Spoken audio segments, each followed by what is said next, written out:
r/the10thDentist. SSIGH says, children should be banned from many places. After getting off a plane flight with a lot of children, I've realized how annoying they are. It is especially annoying in places with etiquette such as planes. Therefore, families with children should have to bring their birth certificate to show that they are above a certain age to places such as the airport, live theaters, movies, and fancy restaurants. Families who have brought their children under those ages in the past to those places should also be fined for being inconsiderate and banned from places or suspended from them if their children are still under the age limit. If these people who have children are able to afford a vacation or a fancy restaurant reservation, then why can't they afford to get a babysitter? Most children under the age of 5 probably won't even remember these things anyways, so it's pointless to bring them to something fancy or new.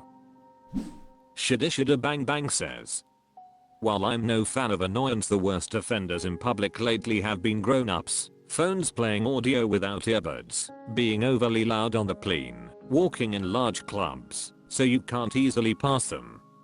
I think we just need a basic citizenship certificate.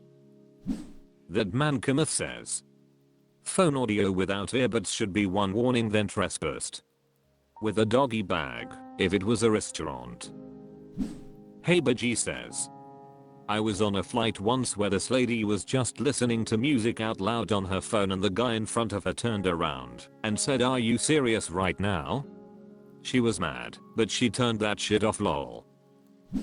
Nebulancy says, this is great until your children's grandma who lives in another country is on her deathbed, but you legally cannot bring them on a flight to go visit her one last time. As Factalks 99 says, it's still not great before that.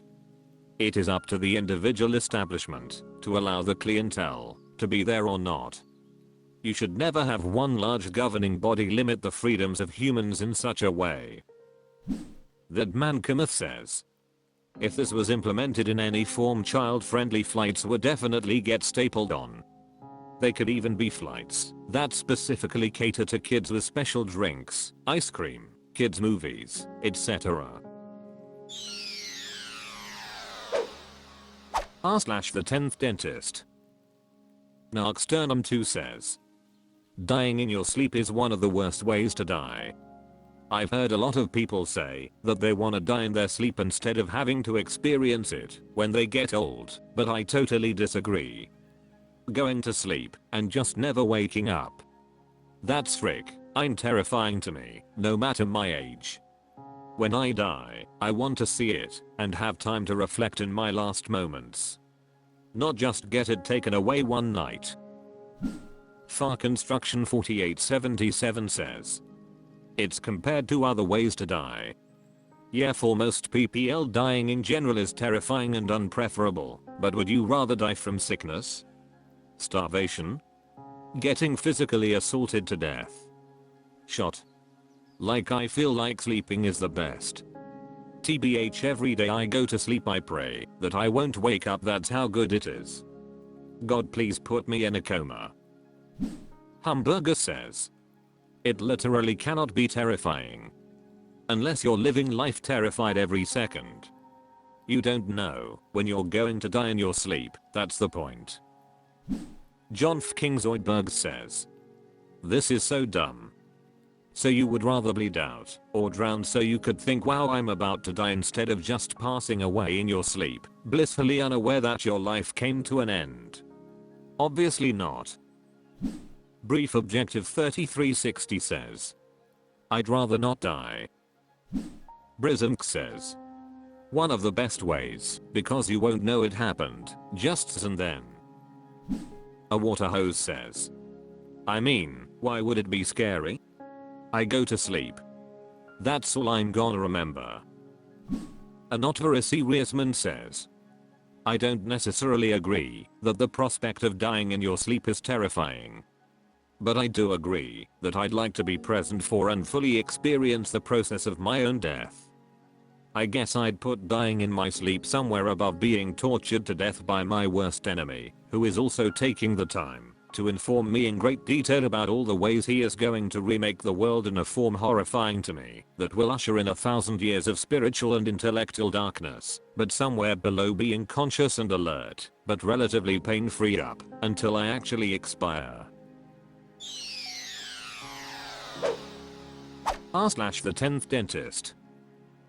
Swangirl says, certain sentence abbreviations are extremely cringy when said, like outside of a movie. I don't mean abbreviations as in like on my way as OMW. I mean things like I gotta get to practice instead of I gotta get to soccer practice, I'm sleeping over at Sarah's instead of I'm sleeping over at Sarah's place IDK. Why it cringes me out, it's just like I gotta get to practice is something people usually say in movies and it sounds weird to me when people say eye roll. Also, if you're talking to someone who isn't in the same sports practice as you, and you say I gotta get to practice, like what practice? How do you expect people to understand you? Like how are they supposed to know what sport you're going to practice for? This post is extra random and I don't expect that many people to get it. Amber Sinister 11 says, how do you expect people to understand you? Like how are they supposed to know what sport you're going to practice for? In most cases, it doesn't actually matter. Most people have most of their conversations with people who know them. Tom Edink says, I'm off to practice, I say, wearing my soccer jersey, ball in hand.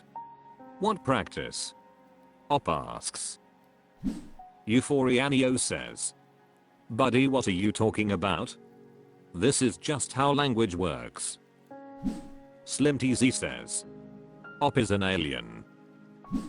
Denis says, how do you expect people to understand you? Like how are they supposed to know what sport you're going to practice for? I'm sleeping over at Sarah's place. How do you expect the listener to know who Sarah is? Or what her place is? Or when you'll be sleeping?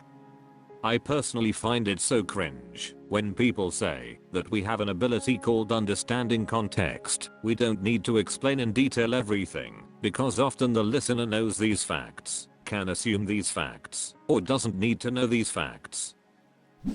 Kazoo 215 says, so if I said I'm gonna go take a shit instead of I'm gonna go take a shit in the bathroom, do you wonder if I'm gonna go take a shit in the street or maybe my bedroom closet? r/the10thDentist. Curiosa says, I won't eat ramen without ranch. My mom always made it that way, so I guess it's a habit now. To be specific, I mean the American ramen, the beef flavor, though chicken works too. Just a drop of ranch in it sweetens things up, and I find ranch with bacon adds a bit of meat/texture to it. Don't use too much, or else you'll just have ranch noodles. The key is only a dollop, and it adds amazing flavor to the broth. Soy sauce is good to mix in as well, but that's optional for me. That's all. I've been judged for it my whole life and am hoping to find my people or be crucified.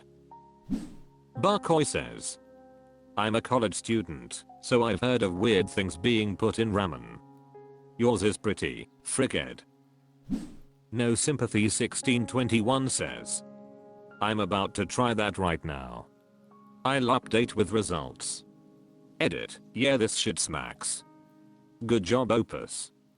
I always like trying new things in ramen because it's what keeps me alive, but it gets boring. Re-edit, holy shit dude, this is so delicious. Everyone try it now. 1 squirt of raunch. Archery 100 says, you know, once I'm awake tomorrow, I'm gonna ask my ranch loving partner to try this, see if she likes it. Mamofta Fluffers says, I grew up eating ramen with the noodles drained, then tossed with butter, and about half a pocket of seasoning per pack of noodles. That was good. So I don't judge the random ways people eat their ramen. I only ate it as soup growing up, if I was sick, otherwise it was just really cheap noodles. r/the10thDentist. Farrakhanthasita 737 says, In the Air Tonight isn't a very good song. And I'm a fan of ambient and slower paced music. It's just not all that interesting. The drums are the biggest part, but if you have one memorable and interesting part, that's not even that complex apart from the gated reverb, is it a great song? Wired 1984 says, do you like anything done by Phil Collins? I can see a lot of people not caring for his music and his vocals in particular. Admiral Thrawn 2 says, this is like saying you don't like a certain type of food. Not really an opinion, to not like songs. Gore-Tex Condom says, is this your second time posting this? Someone last week did a similar Phil Collins in the Air Tonight hate post on the sub saying the drums isn't worth the build up. Twice isn't a lot but still weird it happened twice in a few days lmao. Nicotinic 787 says, I'm a prog rock guy, so comparing In the Air Tonight to any of his Genesis era songs, yeah, there's a large gap in musical prowess. But overall Phil Collins is an amazing musician, and In the Air Tonight is still a good song. Difficult Formal 633 says, the drums are the most memorable part, but that doesn't mean the rest isn't. My favorite part is bass riff after that drum fill. The chorus is super catchy as well. At the end of the day, it's all subjective, but you have my upvote.